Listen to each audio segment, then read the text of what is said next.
अस्सलाम वालेकुम। प्रोग्राम का टहरा, मैं हूं वकास मौलाना। कल पाकिस्तान तहरीक इंसाफ ने अपने इंट्रा पार्टी इलेक्शन करवाए और उसके बाद आज जो चीफ इलेक्शन कमिश्नर हैं तहरीक इंसाफ के, उन्होंने कहा है कि रूल्स के तहत इलेक्शन करवा दिए हैं, बल्ले के निशान पर ही इंतखाबात लड़ेंगे।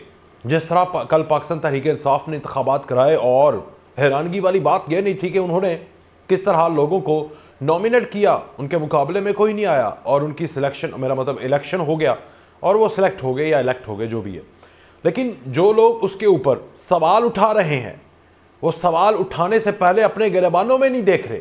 वो पाकिस्तान पीपल्स पार्टी वाले हैं जिनको तहरीक इंसाफ पिछले 23 साल से या तकरीबन 15 साल से पर्ची का चेयरमैन कहती रही।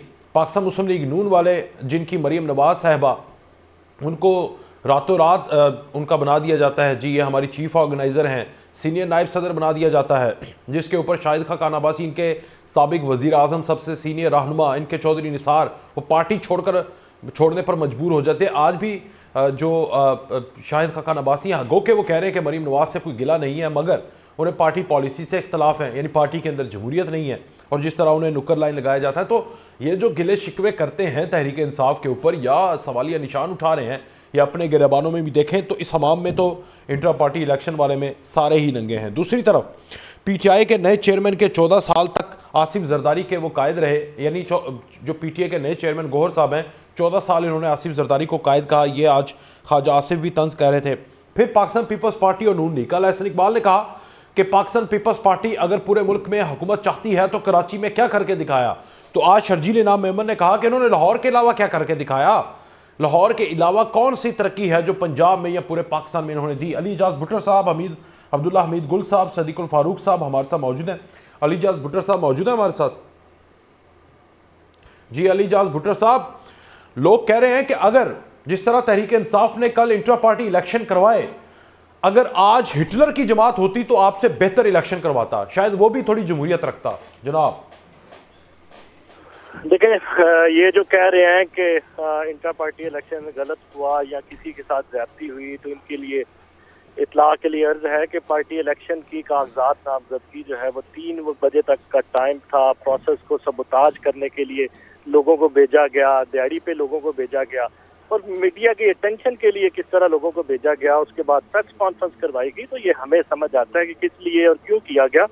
दूसरी बात यह है कि जो है वो जो पेपर सबमिट होने थे वो कोई किसी की डिमांड पे नहीं होने थे, हमें प्रॉपर टाइम दिया गया, और जो मामला सामने उसके बाद आए 5 बजे, 3 बजे का टाइम है, एक बंदा 5 बजे तक आ रहा है। तो आप क्यों नहीं खड़े हुए गौहर साहब के खिलाफ as a chairman Tehreek Insaf के लिए? मैं लड़ना ही नहीं चाह रहा था, अगर मेरा विलिंग होता तो जरूर खड़ा होता। क्यों नहीं लड़ना चाह रहे थे? आप इतनी मेहनत कर रहे हैं, लोग भागे हुए हैं, आप खड़े हुए हैं, सामने हैं, यानी आपको नॉमिनेट नहीं किया और आप उसके मुकाबले में इसलिए नहीं लड़े क्योंकि आपके साबिक चेयरमैन नाराज हो जाएंगे, वो तो डिक्टेटर है पार्टी के, यही मैसेज नहीं, बिल्कुल नहीं। देखे, इंट्रा पार्टी इलेक्शन पे वो बोल रहा है जिनकी जो है मेरिट की अलग पे का नहीं पता, जिन्होंने स्वाय जी हजूरी के आज तक अपनी पार्टियों में कुछ नहीं किया, जिन्होंने अपने भांजों को, भतीजों को, समधियों को हमेशा आगे रखा, तो इन्हें क्या पता होता है कि पार्टी लीडरशिप क्या होती है, पार्टी मामलात क्या होते हैं। ये एक जो है वो पर्ची वाले साहब हैं, दूसरे जो है वो अपनी खानदान से पार्टी कभी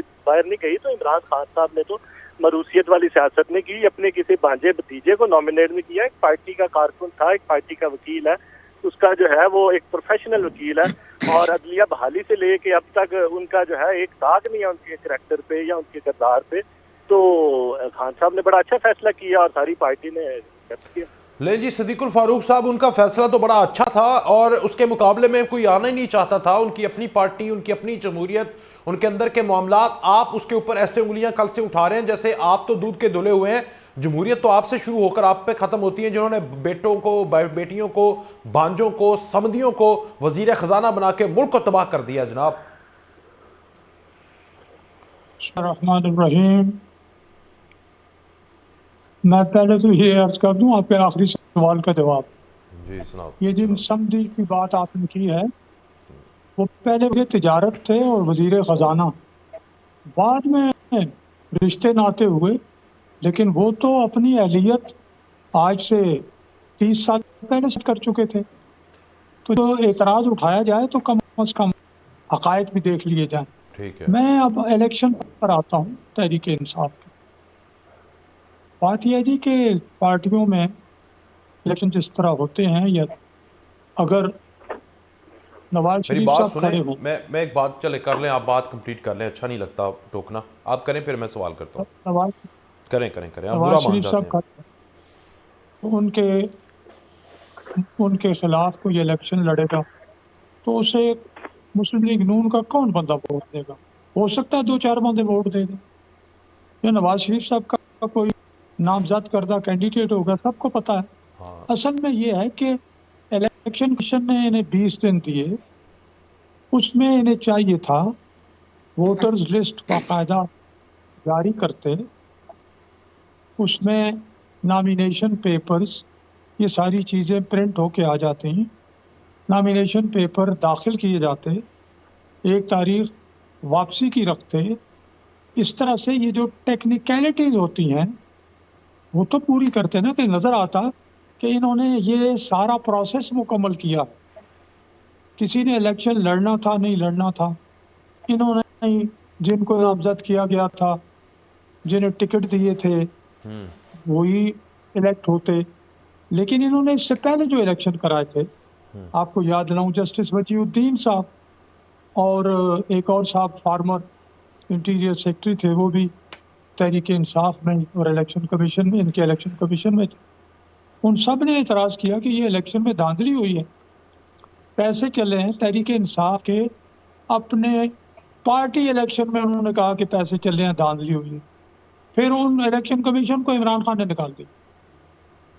तो ये चीज़ें सामने रखें कि कम से कम आपने जो भी करना है सही से तो करो ना यार, सही से करो, बेढंगे काम ना करो। बेढंगे काम न करो। ठीक है, ये सवाल हो गया। अच्छा, वो समधी वाली बात आपने मुझे कहा, फिर मैं अब्दुल्ला साहब की तरफ जाऊंगा। वो अगर 2001-2 के अंदर कोई और बंदा वादा माफ गवाह बनता और वो समधी ना होता, तो आज मैं देखता कि 2023 के अंदर दोबारा वजीर खजाना वो कैसे बनता। आपने जो बात ये की है ना, ये सिर्फ इसलिए कि मैंने आपको टोका है, आपने ये एक बात निकाल ली। तो बात तो सच है समझे ना, आप? टोकने की छोड़ें, और बात आ गई सुने, याद मुझे, ना बात टोकते तो नहीं याद आ गई। सुने, फिर सुने, अंडर ड्यूरेस अगर कोई बात हो भी जाए, अंडर ड्यूरेस है, उसकी कोई कानूनी अखलाकी हैसियत नहीं होती। ठीक है।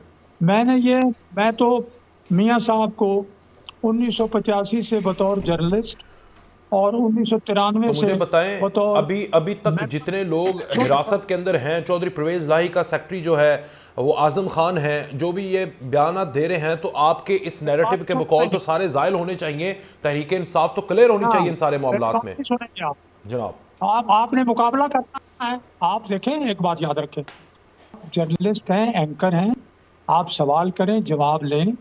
एक बात मैं आपके सामने फिर सवाल ना रखी है, करूं, फिर बस जवाब लेता रहूं। 93 से मैं मुस्लिम लीग नून के ओहदेदार की हैसियत से काम कर रहा हूं। बेशक सर, आई नो तो यू। आप देखें कि मुझे तो मियां साहब कितने साल हो गए हैं, बहुत साल। मैंने इसहाक डार साहब को देखा है, काम करते हुए देखा है। तो मेरा ये मतलब है कि वो अगर वजीर बने इसहाक तो डार से मेरिट पर बने। ठीक है, यानी आप इसलिए कुछ नहीं बने कि आप मेरिट पर नहीं आए, या आप मैं जिस रिश्तेदार नहीं काबिल थे? था, मैं पार्टी सेक्रेटरी इतलात रहा, माशाल्लाह, मैं माशाल्लाह। सेक्रेटरी बिल्कुल 6 था। उसके बाद मैं फिर हट गया, कुछ ऐसी वजूहात थी। ठीक है सर, लेकिन अगर जवाब आ कुछ गया। मैंने किया तो मेरी अपनी कमजोरी है भाई। बस ये होती है ना बात। ले जी अब्दुल्ला साहब, ये चीज़ें हमारी पार्टियों में बहुत ज़्यादा जमहूरियत है। आप भी एक पार्टी डेवलप कर रहे हैं, खुदा के लिए आप ना ऐसा कीजिएगा, हिटलर ना बनिएगा अपनी पार्टी के, इनकी तरह जमहूरियत सीखिएगा और आगे भी कन्वे कीजिएगा, मेरा आपको मशवरा है। बिस्मिल्लाहिर्रहमानिर्रहीम। आपका मशवरा बहुत सही है, इसमें कोई शक शुबा नहीं है। और जमहूरियत तो साफ सी बात है कि जो मुल्क में जमहूरियत चाहते हैं उनकी पार्टियों में जमहूरियत कहीं भी नहीं नज़र आती। अब मैं क्या बोलूं, क्योंकि दोनों बड़े अहम और अच्छे हमारे अजीज़ भी हैं, दोस्त भी हैं। मसला ये है कि मुझे ये बताइए कि अभी आईजी हैं उस्मान साहब, डॉक्टर उस्मान साहब बड़े काबिल आदमी हैं, और डॉक्टर उस्मान साहब का क्या बेटा बगैर मेरिट के क्या सिपाही भी लग सकता है? नहीं, तो फिर अगर एक इदारे के अंदर ये जमहूरियत का सिलसिला है, लेकिन स्पाई लग सकता है, अनफॉर्चुनेटली सीएसपी नहीं लग सकता, स्पाई तो मैं आप वो पाकिस्तान देखे ना, नहीं बगैर मेरिट के देखें, एक बगैर मेरिट टेस्ट के के तो नहीं जरिए लग तो सकता। गुजरना पड़ेगा ना। हाँ, गुजरना मकसद पड़ेगा। ये है कि आपकी पार्टियों में क्या शाहिद खाकान अब्बासी साहब जो है, क्या बतौर वजीर आजम नहीं परफॉर्म किया? क्या उनकी पार्टी के लिए कोई कुर्बानियां नहीं है?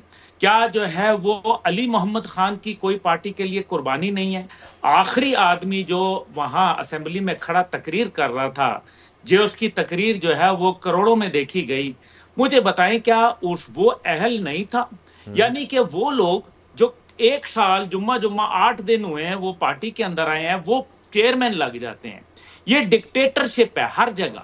ठीक है। और ये आप हिटलर तो बहुत छोटा लफ्ज आपने इस्तेमाल किया, आप इसको इससे भी ज्यादा बढ़कर कोई ज़ारे रूस का खिताब दे दें, कोई आप मोसिलिनी दे दें, कोई और आप कोई और नाम दे दें।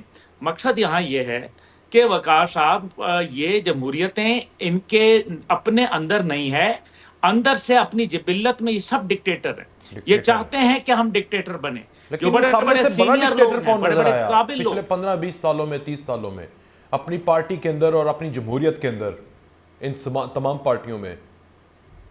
जी देखें, मां सवाए जमाते इस्लामी बड़ी पार्टियों में, मैं तो एक छोटा सा इंसान हूं, लेकिन जो बड़ी पार्टियां हैं जमाते इस्लामी के अलावा अगर आपको कहीं शफाफियत नजर आए तो मुझे बताइए, ताकि सवाल। हमें भी पता चले कि किस तरीके से इलेक्शन होते हैं। ये कौन सा तरीका है? वहां 15 बंदे बैठे हुए थे, 100 कुर्सियां नहीं लगी हुई थी। आप एक ऐसी पार्टी जिसने पूरे पाकिस्तान, पूरी दुनिया को नथ डाल दी, पर पता नहीं क्या मुसीबतें कर दी और किस किस को गद्दार का सर्टिफिकेट बांट दिया, फौज के ऊपर चढ़ दौड़े, डंडे छोटे लाठे और वो जाके आगे लगा दी गई। लेकिन पंदे जो है वो 100 कुर्सियां लगा के आप चेयरमैन का इलेक्शन करा रहे हैं। आप ये किसको जो है वो मजाक बना के दिखा रहे हैं? आप ये क्या करना चाह रहे हैं? आप ये देखें, मरियम साहिबा मेरी बड़ी बहन की तरह हैं, मैं उनका इज्जत करता हूं, लेकिन क्या पार्टी के अंदर कोई और ख्वाजा आसिफ वगैरह, देखे ना उनका एक नाम है, किरदार है, उन्होंने अपना एक ये राना सनाउल्लाह मारे खाई, झूठे केस भुगताए, डंडे खाए, जेलों के अंदर गए, मतलब क्या कुछ नहीं किया गया। मैं यहाँ टीवी पे बोल भी नहीं सकता जो उनके साथ सितम हुए। लेकिन आप मुझे बताएं कि क्या आज उनकी कोई जगह नहीं है? क्या वजह है कि जब मियां साहब आते हैं जलसे के अंदर, उन लोगों में से किसी का नाम लेना पसंद नहीं करते, उनको साथ खड़ा करके उनके हाथ भी ऊपर नहीं करते? क्यों नहीं करते? ये जरदारी साहब जो हैं बैठ के ये जो बात कर रहे हैं, मतलब वो इतने बड़े बड़े सीनियर कानूनदान, सीनियर लोग, एतजाज एहसन जैसे लोग, वो पीछे हाथ बांध करके बिलावल साहब के यूं खड़े हुए हैं और वो ये कह रहे हैं कि मैं बिलावल से सीखूंगा। मतलब अब कमाल है कि अब आप सीखेंगे, जो आपकी उम्र नहीं बल्कि आपका जो तजुर्बा है वो भी उसकी उम्र से ज्यादा है, और आप उनसे सीखेंगे। वाह भाई वाह! तो फिर आप तो मतलब क्या मैं बोलूं, दरबारियों में और जमहूरियत में बड़ा फर्क हुआ करता है। ठीक है। अब मसला यहाँ यह है कि आपने अगर पाकिस्तान का निजाम चलाना है तो पहले आपको अपनी सफों के अंदर जमहूरियत लानी पड़ेगी, वरना आपका ये सिस्टम जो है इसी तरीके से आप जैसे जो बासलाहियत और बाहुनर एंकर हैं वो इसी तरह से चुपते हुए सवाल करेंगे, वो लोगों को इसी तरीके से पकड़ेंगे और उनका कोई मंतकी जवाब आप हम यहाँ आपको बड़े बढ़ बढ़ के जवाब दे देते हैं, लेकिन ये जो सुनने वाले नाजरीन बैठे हैं ना, ये क्या आपके जवाब को, हमारे जवाब को ये तस्लीम करते हैं? 0/0 तस्लीम करते हैं। इसी वजह से जमहूरियत के ऊपर से एतबार उठ गया है। 50% लोग जो है वो वोट नहीं देना चाहते पाकिस्तान में। ले जी सिद्दीकुल फरूक साहब, हुन दसो, मेरी गल चुप्पी सी ना, हुन दसो। मैं पहले तो ये बात करूँगा, और मैं ये जो बातें मैंने पहले भी की हैं जो अब भी कर रहा हूँ, मैं हकायक की बुनियाद पर कर रहा हूँ। अगर मैंने कहीं कोई बात हकीकत से हटकर की हो उस पर आप ज़रूर मुझे टोकें। अच्छा जी। अब मुझे ये बता कि क्या बिलावल भुट्टो जरदारी की बात आपने की जी। पीपल्स पार्टी की ओवरवेलमिंग मेजॉरिटी ने बिलावल भुट्टो के तकर्रुर को, नामजदगी को, जो भी उसे कह लें, कबूल किया या नहीं किया? ये पार्टी के इलेक्शन और पार्टी के ओहदे हैं। आप आपने सनाउल्लाह साहब का कहा, क्या राना सनाउल्लाह साहब को सूबा पंजाब का सदर नहीं बनाया गया? वो सूबा पंजाब के सदर नहीं है? सही है। क्या नायब सदर नहीं है ख्वाजा आसिफ साहब? हैं, क्या उन्हें वजीर दफ्तर नहीं बनाया गया? बनाया गया। क्या अगर शायद खाकान अब्बासी साहब, जी। मेरे उनके वालिद साहब खाकान अब्बासी साहब से दोस्ताना ताल्लुक थे जो इन तक आगे मुंतकिल हुए, शायद खाकान अब्बासी साहब अपने बलबूते पर वजीर आजम बन सकते थे। नहीं, फिर जब वजीर आजम मेहरबानी थी बनाया नवाज गया, शरीफ की, वो उनके एक वजीर मिनट आजम बनने के बाद भी नवाज सुन, शरीफ को अपना वजीर आजम कहते थे, देखा मैंने। साथ साथ ये जो है ना वो न करें, रिमार्क न करें, मैं जो बात कह रहा हूँ यार मैंने तो कि बोलने क्या की इजाजत नहीं है। जब नामजद किया गया तो पार्टी ने तस्किया और वो वजीर आजम बने। बन गए, बन तो गए। जब पॉइंट तक क्या है, पॉइंट तो समझा देना जरा। अब्दुल्ला भाई बहुत बोले हैं, मैं चाहता हूं कि उनको खामोश करवाएं। आज बहुत बोलते मैं हैं बस अब अब्दुल्ला साहब। दो जुमलों में कंक्लूड करता हूँ। जब तक पार्टी के मेंबर्स और पार्टी के वोटर्स लीडरशिप की नामजदगियां और पसंद को कबूल करते रहेंगे, वही तब मामला तक चलेगा। पार्टी इसकी जमहूरी रहेगी। सही कह रहे हैं, बात ही खत्म कर दी जमात इस्लामी बड़ी मुनज़्ज़म जमात है जनाब। जमात इस्लामी में अली इलेक्शन भाई, बड़े अच्छे होते हैं, लेकिन पाकिस्तान के अवाम उन्हें वोट नहीं दे रहे। जी मैं दो जवाब तीन देता हूँ। सीटें उन्हें हैं। अली साहब तो आप भी बोले, और बस आप भी बोले। अब्दुल्ला भाई अच्छा, मैं जवाब देता हूँ। अब्दुल्ला भाई तो कह रहे हैं जुमा जुमा बात ये 4 है दिन हुए कि आपको और मैं गौहर जवाब साहब को, देता हूँ। और वो बन गए चेयरमैन। ऐसे चेयरमैन को ये तेरा दस्तूर नहीं मानता। क्या वो क्या शेर है, नहीं मानता। देखें वकास भाई, अब्दुल्ला भाई की मुंह से जमहूरियत नहीं की मानता। तारीफें बड़ी अच्छी लगी हैं मुझे, लेकिन किस जमहूरियत की बात करते हैं, किस मुल्क की बात करते हैं, किस रियासत की बात करते हैं? कि मतलब आप ये देखते हैं कि एक तरफ इलेक्शन की तारीख का ऐलान भी हो चुका है, तयन भी हो चुका है, हल्का बंदियां भी फाइनल हो चुकी हैं, उसके बाद शेड्यूल आने वाला है। तो हम इधर फंसे हुए हैं कि इंट्रा पार्टी एक पार्टी का इलेक्शन हुआ है कि नहीं। पाकिस्तान की तारीख का पहला ये फैसला है, मैं रिकॉर्ड पे कहता हूँ, पाकिस्तान की तारीख का ये पहला फैसला है जो पीटीआई के खिलाफ दिया गया। आज तक किसी पॉलिटिकल पार्टी के खिलाफ ऐसा फैसला नहीं दिया गया। उसके बाद आप देखते हैं कि 160-70 पॉलिटिकल पार्टीज हैं पाकिस्तान में। क्या सबके इलेक्शन जो है वो बिल्कुल ठीक थे, उसमें कोई खराबी नहीं थी? ये सारी खराबियां तहरीक इंसाफ में सारी क्यों नजर आ गई हैं? ये सारे चेयरमैन जो हैं वो सारी चीजें तहरीक इंसाफ के इलेक्शन में क्यों नजर आ गए? देखें, आप बात यह है कि आइंदा इलेक्शन में बैलेट पेपर से बल्ले का निशान या किसी निशान की नफी करना या सीनियर लीडर को इलेक्शन से बाहर निकालना, ये ऐसा इलेक्शन कोई ना किसी जमहूरियत में ना किसी आईनी मुल्क में, इस मुल्क में कोई नहीं मानेगा। ये इनकी खाम ख्याली है कि लोग मान लेंगे कि ऐसा इलेक्शन मना लेंगे, टेंशन ना लें, जो किसी पॉलिटिकल पार्टी के बगैर मना लेंगे। ऐसा इलेक्शन कोई तस्लीम नहीं करेगा। उसके बाद आप देखते हैं कि इलेक्शन कमीशन को तहरीक इंसाफ के इंट्रा पार्टी इलेक्शन नजर आता है, इसमें मुकम्मल तौर पे बदनीति शामिल है। हमने तो जो इलेक्शन करवाया था बिल्कुल अपने पार्टी आइन के मुताबिक करवाया था। उसके बाद आप देखते हैं कि सारी चीजें सारी इंसाफ के खिलाफ ही नजर आती है। देखें अच्छा चलें यार, बड़ी बात सुन ली आपकी। मुझे बताएं, वाई गौहर साहब, ये तो वो कह रहे हैं, ख्वाजा आसिफ कह रहे हैं कि जरदारी का तराशा हुआ हीरा था, जरदारी के तराशे हुए हीरे को आपने वजीर खजाना बनाया, उसने आपकी मैशत को डुबो दिया, अब उसको चेयरमैन बना दिया है, वो आपकी सारी की सारी पार्टी को डुबो देगा। उससे पहले वाइस चेयरमैन बनाया, उसने भी कुछ नहीं किया जनाब। इंतहाई प्रोफेशनल, इंतहाई बातमाद, इंतहाई प्रोफेशनल वकील थे।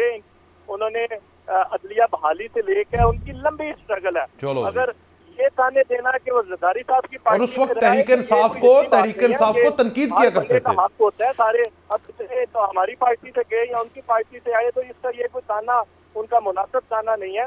इंतहाई लायक, इंतहाई जो है वो क्वालिफाइड चेयरमैनशिप के लिए तो एक बंदा आपको पता है कि बानी कायदीन में से होना चाहिए। वो अकबर असबाबर का लाए, आपके दरवाजे नहीं खुले उनके लिए। वो सिंध से फिरदौस शमीम नकवी साहब हैं, वो 80, 70, 75 साल की उम्र में जेल काट के आ गए, कैंसर काट के आ गए, और यहाँ पर जुमा 4 दिन सिर्फ और सिर्फ मसला यह है कि मेरे केसेस जरा फ्री हो लेंगे, मुझे आजाद करवा देगा ये बंदा। बिल्कुल नहीं, बिल्कुल ऐसा नहीं। गौहर खान साहब एक बहुत अच्छी चॉइस है, बाकी लोगों की भी चॉइस थी और इमरान खान साहब ने उन पर एतमाद किया। आप देखिए चलें, अब्दुल्ला साहब ने किसी अपने भतीजे को, भांजे को, किसी रिश्तेदार को पार्टी का चेयरमैन नहीं बनाया, किसी अपनी फैमिली मेंबर को चेयरमैन नहीं बनाया। इनको के मैं चैलेंज करता हूँ अपनी पॉलिटिकल पार्टी से किसी इसी तरह अपने वकील को ही चेयरमैन बना दे, अपने किसी जो है वो पार्टी के सर जो किसी साथी को बना दे चेयरमैन, नहीं बना सकते। ये बादशाह सलामत मरूसियत की सियासत, बादशाह सलामत नवाज शरीफ, बादशाह सलामत जरदारी साहब किसी पार्टी में तो सिर्फ पाकिस्तान तहरीक इंसाफ है, जमहूरियत है। ठीक है अब्दुल्ला साहब, आपने सुन ली दोनों बातें और आपको इतना क्रेडिट तो देना चाहिए ना कि एक आम बंदे को, एक ग्राउंड वर्कर को उठाकर, एक वकील को उठाकर चेयरमैन बनाया है। आप ही खुद आवाजें उठाते हैं यार हमारे मुल्क में आम बंदों को सियासत में मौका नहीं मिलता, मिल गया मौका फिर रोना शुरू। देखिए रोना तो बनता है। 25 साल हो गए पार्टी को, 25 साल के अंदर कोई ऐसा वर्कर, कोई ऐसा ओहदेदार नहीं था जो मुस्तकिल साथ चला, और अगर वो चला तो मुझे बताएं मेरिट क्या कहता है, अल्लाह और उसका रसूल इसके मामले में क्या कहता है। जो पहला साथी हो उसको साथ चलना चाहिए। ये दोनों के लिए एप्लीकेबल है, ये मुस्लिम लीग नून के लिए भी एप्लीकेबल है, ये पीपल्स पार्टी के लिए भी है, ये पीटीआई के लिए भी है। अभी ये बताएं जमहूरियत है या नहीं है, मुझे ये बताएं ये जमहूरियत कहती है 9 मई का कराना वाकया, फौज की गाड़ियों के ऊपर डंडे मारना जो है वो जिना हाउस को आगे लगाना जमहूरियत कहती है? सवाल। फोरेंसिक को रोकना जो है जमहूरियत कहती है? सवाल। किसने कहा था कि आप फोरेंसिक को रोक लें? वो लोग जो दहशतगर्दी में मुलविस हैं उनको आपने सूबाई सदारत दे दी है, वो वहां मौजूद थे अली अमीन गंडापुर, वो कोई आए थे? कहां से नामजदगी हुई, किस तरीके से मौजूद हुई? इसका मतलब है कि अगर एक आदमी जो मफरूर है, भागा हुआ है और उस तक नामजदगी के पेपर पहुंच रहे हैं और वो दस्तखत कर रहा है, तो फिर वो जो ला रहा है वो क्या गुनाहगार नहीं है ताज़ीरात पाकिस्तान के मुताबिक? ठीक, क्या वो अबेटर नहीं है? ठीक, मुझे बताएं ना, इसका जवाब चाहिए मुझे भी चाहिए। जमहूरियत की मैंने तारीफें नहीं की, मैं तो ये कह रहा हूँ कि जमहूरियत का निजाम बेड़ा गर्क हो गया है। ये कौन सी जमहूरियत चला रहे हैं आपके पास? यार अली भाई ज्यादा ना बोलिएगा, ये ना फड़े जाओ तुसी भी। चलो बोल रहे हैं फिर मैं जवाब देता हूँ। देखें किस निजाम की बात कर रहे हैं। हमारे सारे पॉलिटिकल लीडर जो आपके सामने हैं वो या तो रिपोर्ट हैं या उनको जो है वो जेलों में बंद किया हुआ है। तो मैं कह रहा हूँ ना, आप भी कम बोल रहे हैं, चल रहा है। और मैं आपको मशवरा दे रहा हूँ। चेयरमैन जो है, चेयरमैन को आईनी तौर पे उधर तमाम ऑफिस में मौजूद होना होता है। इस हालात में जो आपके सामने है, सिर्फ वकील ही सामने है।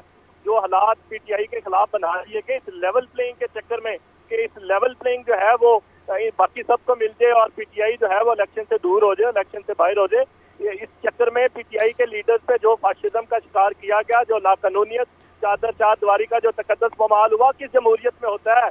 किस तरह लोगों को घरों में उठाया जाता है और वकाल साहब मैं बताता हूँ किस जमहूरियत में होता है। उसी जमहूरियत में होता है जो पूरे पाकिस्तान में तीसरे नंबर पे सबसे ज्यादा वोट लेती है पार्टी, टीएलपी, उसको काला दम करार दिया जाता है, उसका टीवी के ऊपर बैन कर दिया जाता है, उसकी लीडरशिप को बगैर एफआईआर के अंदर कर दिया जाता है। उस जमहूरियत के अंदर होता है जिसके अंदर कश्मीर को सौदा कर दिया जाता है, जिसके अंदर जो है लोगों को बाहर भगा दिया जाता है, जिसमें पहला पाकिस्तानी पासपोर्ट इसराइल के लिए जो है वो दिया जाता है, और उसके अंदर खालिद फिशल जो है पाकिस्तानी पासपोर्ट लेके 2019 20 जनवरी को जो है वो वहां इसराइल के दौरे के ऊपर जाता है। उस जमहूरियत के अंदर होता है। और जमहूरियत सुननी है अली भाई, पैगी ठंड। हाँ बस ठीक है, मैं बिल्कुल उसी जमहूरियत। तो आप फिर इस तरह करें ना, अवाम का फैसला अवाम को करने दें, फ्री एंड फेयर इलेक्शन करवाएं, वो देख लेंगे कौन पाकिस्तान का जो है वो जमहूरी बंदा था, कौन नहीं था, कौन पाकिस्तान की जमहूरियत को चला सकता है, कौन नहीं चला सकता। ये फैसला अवाम को करने दें, और अवाम फैसला कर चुकी है कि हमने किसको वोट देना है। सारे सर्वे जो है वो बता चुके हैं कि हमने किसको वोट देना है। बराए मेहरबानी, हमने तो चीफ जस्टिस साहब को खत लिखा कुछ दिन पहले, हमने कहा कि जो उन्होंने जवाब दिया आपको बड़ा खूबसूरत सा, पढ़ा वो आपने? मैं वही बताने लगा हूँ। हमने कहा कि जो इंसानी हकूक की पामाली हो रही है, जो है तो वो ये कह रहे हैं ना कि टीएलपी के खिलाफ इंसानी हकूक की पामाली हो रही थी, वहां पर कश्मीर में इंसानी हकूक की पामाली हो रही थी, वहां यहाँ पर टीएलपी को बैन कर दिया, वहां पर कश्मीर का सौदा कर दिया। सानी नहीं सुननी, 60 लोग मार दिए, और 60 लोग मार दिए, खाना के अंदर मार दिए। वो जमहूरियत थी? वो जमहूरियत थी? सवाल। लेकिन ब्रेक के बाद मैं कह रहा हूं ना जी, ये फैसला आप नहीं है अब्दुल्ला साहब। ब्रेक के बाद सुनेंगे आपको, ब्रेक के बाद जी। एक बार फिर से खुशामदीद। ब्रेक के दौरान मैंने ना शहबाज शरीफ साहब की एक स्टेटमेंट पढ़ी है, पहले भी पढ़ी, लेकिन सख्ता तारी हो गया। मैं कह रहा हूँ क़यामत का मंजर मेरी आंखों के सामने आ गया जब उन्होंने कहा कि सियासी इंतकाम तो हार गया, अब महंगाई और मुआशी बदहाली को हमने शिकस्त देनी है। 16 महीने की किता है सिद्दीकुल फारूक साहब जी। पहले तो ये क़यामत का मंजर आपने बड़ी जल्दी देख लिया है। आप दिखा अल्लाह आपको 16 महीने भी देखते रहे हैं, आज फिर मैंने देख लिया। जब जब ये शहबाज जिक्र शरीफ बोलेंगे ना करें तब तब होगा ऐसे। तो हम सबको क़यामत की फिक्र करनी चाहिए। बेशक दूसरी बात यह है, बीइंग अ मुस्लिम, बार रोजाना इस सवाल का जवाब देते हैं, लेकिन आपको इस सवाल का जवाब जो है मेरे ख्याल में वो फिर करना पड़ता है, क्योंकि आपकी भी मजबूरी है। समझ नहीं आता ना मुझे सर, मैं ना समझ आदमी हूँ, समझाएं मुझे या डरा दें किसी से, कोई धमकी शमकी करवा दें, मैं समझ जाऊंगा, डर जाऊंगा, ऐसे कर ले ना। मैं तो खुद धमकियों के सामने खड़ा होने वाला आदमी हूँ। Very nice. मैं किसी को धमकी दूंगा, ये तो आपको पता है ना। जी ऐसे ही है, पता है सर। मैंने धमकियों को बर्दाश्त किया, जेलें काटी हैं, बिल्कुल बिल्कुल, और सरेंडर नहीं किया अल्हम्दुलिल्लाह। तो मैं ये कहता हूँ कि की बारी आप कहता हूँ। जी जी बोलिए। 16 महीने की जो बात है, ये रोजाना आपको बताया जाता है और बहुत से एंकर्स को, इसके सारे मामले तय कर गए थे, दस्तखत कर गए थे। पाकिस्तान की मईशत IMF के हवाले कर, स्टेट बैंक हवाले कर दिया, जो इन्वेस्टमेंट के कागजात थे वो IMF को दे दिए, जो सीक्रेट डॉक्यूमेंट्स होते हैं, सब कुछ माशाल्लाह इमरान खान साहब कर रहे थे, और पाकिस्तान डिफॉल्ट करने वाला था। बेशक कि ये अलग बात है कि उस वक्त भी इमरान खान साहब कह रहे थे बाजवा साहब को कि मेरे खिलाफ अदम एतमाद को नाकाम क्यों नहीं बनाया, मेरा साथ क्यों नहीं, मेरे खिलाफ मुझे इक़्तिदार लेकर दें दोबारा। ये वो बातें कर रहे थे जो मेरे भाई जिन्हें अली एजाज साहब से मैं दस्तबस्ता अर्ज करूंगा। मुझे ये बताएं, ये बात तो मैंने 1 लाख दफा सुनी है, लेकिन ये बयान जब मैं शहबाज शरीफ साहब के मुंह से सुनता हूं ना कि मैं अब आऊंगा और महंगाई को शिकस्त दूंगा, मुआशी बदहाली को शिकस्त दूंगा, तो क़यामत आंखों के सामने से गुजर जाती है कि ये बंदा जिसने महंगाई का तूफान और महंगाई की क़यामत बर्पा कर दी है, महंगाई को शिकस्त देगा। कौन सा इसने इन दिनों के अंदर तीर मार लेना है या सुपरमैन बन गया है? क्या करेंगे ऐसा? यही चेहरे, यही सब कुछ, यही सेटअप आएगा, वही दोबारा सब कुछ होगा। इसमें ऐसा नया क्या है जो कि आप आवाम को मेरे जरिए मुझे बताएं, मैं बेचूंगा, आपका मंजन बेचूंगा, लेकिन मुझे बताएं तो सही नया क्या है सवाए नवाज शरीफ का 21 अक्टूबर का जलसा। पहली बात है कि मईशत के तमाम जो वो बुनियादी तकाजे हैं उनको उठा के फेंक के सिटिंग गवर्नमेंट अपने मुआहदे कर जाए, उसके बाद मुआहदों से फिर ना सके और तय हो जाए कि अगले महीने पेट्रोल की कीमत बढ़ानी है, उससे अगले महीने गैस की कीमत बढ़ानी है, फिर टैक्स बढ़ाना है, फिर ये करना है, ये आप तय कर जाए। जी सर। अगर वो मुआहदा न करे पूरा तो वर्ल्ड बैंक भी गया, एशियन डेवलपमेंट बैंक भी छोड़ गया, IMF भी छोड़ गया, और आप दुनिया में तनहा रह गए और आप दीवार। ये तो इस शिकंजे में आपकी पाकिस्तान की रियासत को छोड़ा, उसमें आप कितना संभालेंगे? हाँ, जब इलेक्शन हो और अल्लाह आप पर ये मेहरबानी करे कि आपको मेजॉरिटी मिल जाए, आपकी हुकूमत हो, फिर आप पॉलिसियां बना सकते हैं। ठीक है। और आपके पास 5 साल होते हैं तसलसल के लिए।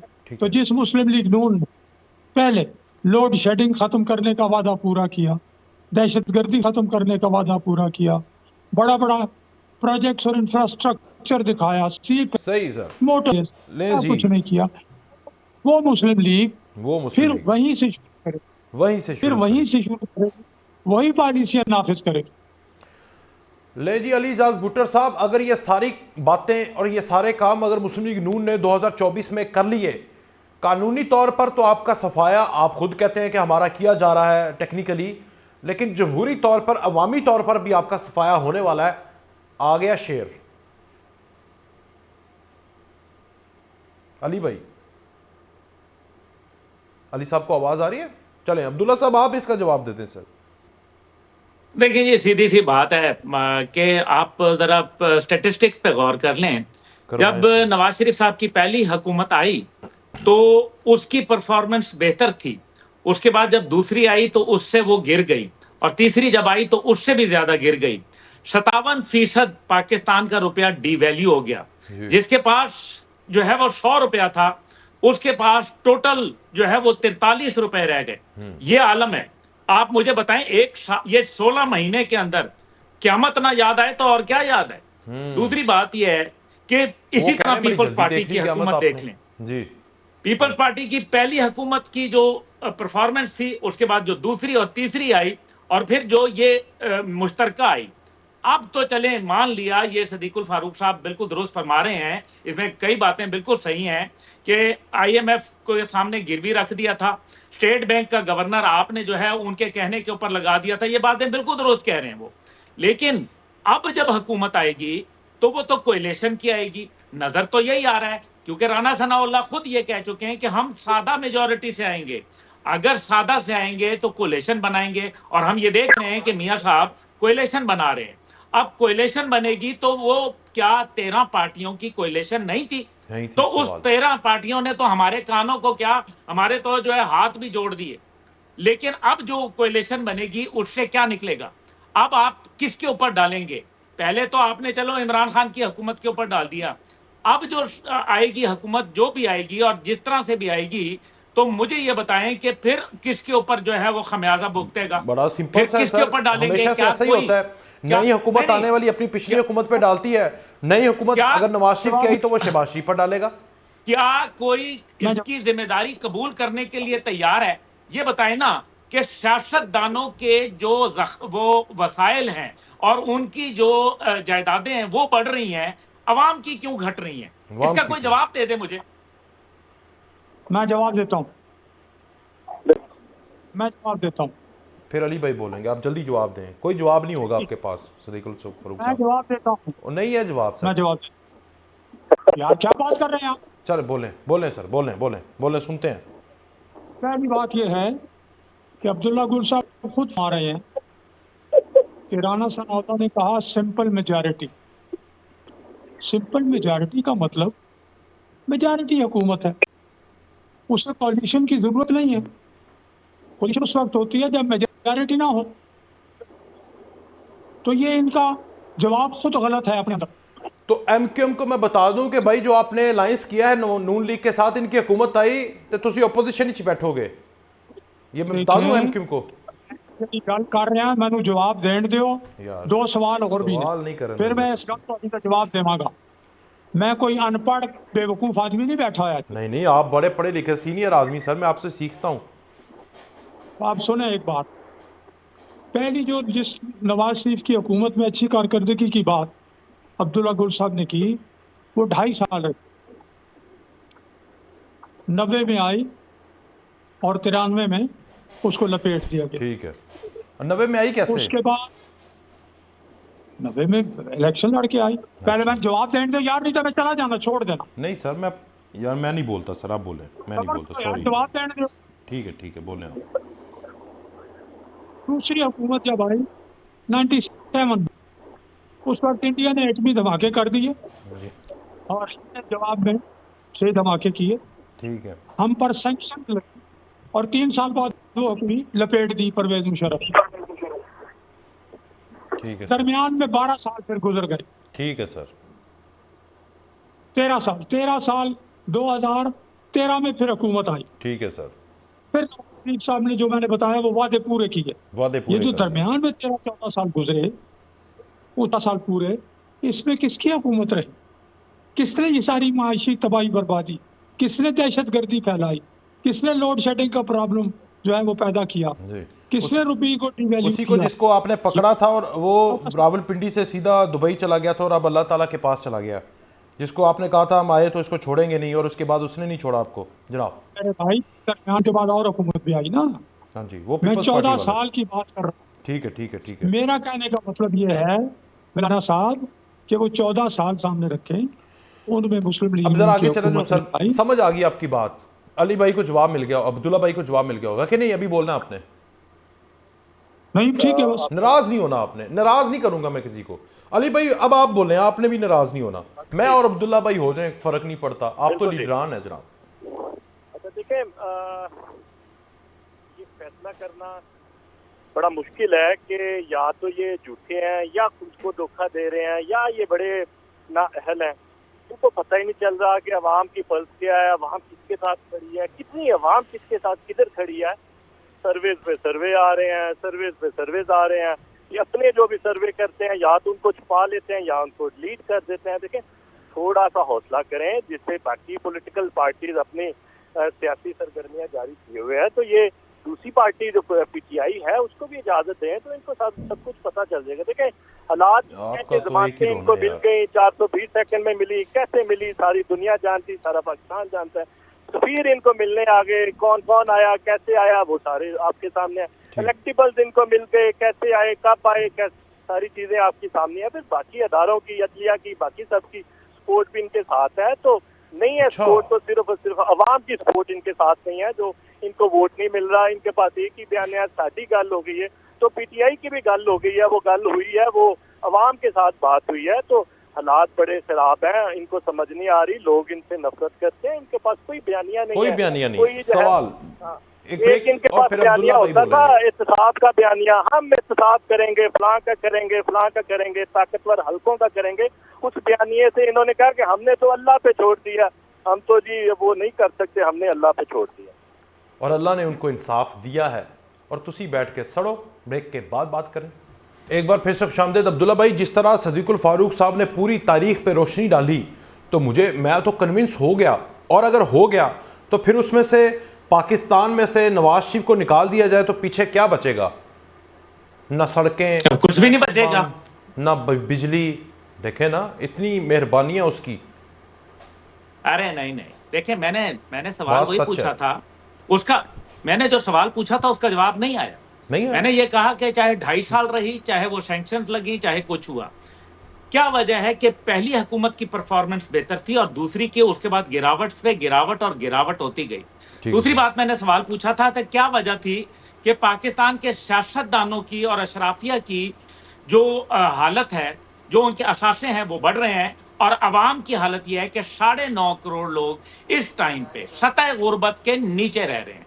अगर सर्वे की बात करनी है तो ये भी सर्वे करें। ये वर्ल्ड बैंक का सर्वे आया सर, वर्ल्ड बैंक की डिटेल 3-4 दिन पहले वर्ल्ड बैंक की पूरी रिपोर्ट आई है सर, जिसमें 79% बच्चे पढ़ नहीं सकते, 3-4 करोड़ बच्चे स्कूलों से बाहर हैं। तो यही तो मैं गुजारिश कर रहा हूं, आप मुझे बताएं अफराते दर कहां खड़ी है। आप मुझे ये बताएं कि अगर बात करते हैं ना, देखें, तसलसल से कायम रही हुकूमत पंजाब के अंदर भी, तसलसल से 3 जो हमने देखी हुकूमतें सिंध के अंदर भी कायम रही, तसलसल से 2 हुकूमतें पीटीआई की हमने देखी, वहां भी कायम रही केपी में। नतीजा क्या निकला? अगर आप जमहूरियत की बात करते हैं तो 2018 में वो जो इलेक्टेबल थे वो कैसे आए थे, वो भी जरा उसके ऊपर रोशनी डालें, क्योंकि ये रोशनी डालने का वक्त है। हमें पता चलना चाहिए कि वो 2018 में लोग किस तरीके से, किस कॉम्बिनेशन के जरिए, साहब जो आप बार बार बात करें, इस मुताबिक मोहसिन नकवी को ताहियात सीएम बना देते हैं, अनवार उल हक काकड़ को ताहियात प्राइम मिनिस्टर बना देते हैं। छोड़े इलेक्शन को, इन्होंने आना है, दफा मारे। और जी आप मीर सादिक मीर जाफर बोलते रहे और उसके बाद आप बाजवा साहब को एक्सटेंशन देने के लिए तैयार थे। ये जमहूरियत है, ये जमहूरियत है। इस जमहूरियत की बात करते हैं आप, क्यों मुंह खुलवाते हैं? क्यों मुंह खुलवाते हैं? हकीकत यह है कि कौम, आप कहते हैं कि इलेक्शन करा लें, नौजवान किस तरफ खड़े हैं? नौजवान अगर खड़े होते ना तो आज उनकी लीडरशिप जेल में ना होती। यह है हकीकत।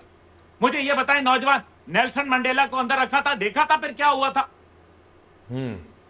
यह हुआ था। क्या आपके ख्याल में ये जो किताबों के ऊपर जो किताबें आ रही हैं, मैं नहीं इन गंद में पढ़ना चाहता, बुरी बात है, लेकिन मुझे यह बताएं कि क्या इनकी किरदार कुशी करनी चाहिए या इन लोगों के ऊपर मुकदमा करना चाहिए? क्यों पिछले दिनों एक किताब आई है नई, जिसमें इमरान खान के ऊपर बहुत इल्जामात लगे। क्यों नहीं मुकदमा किया?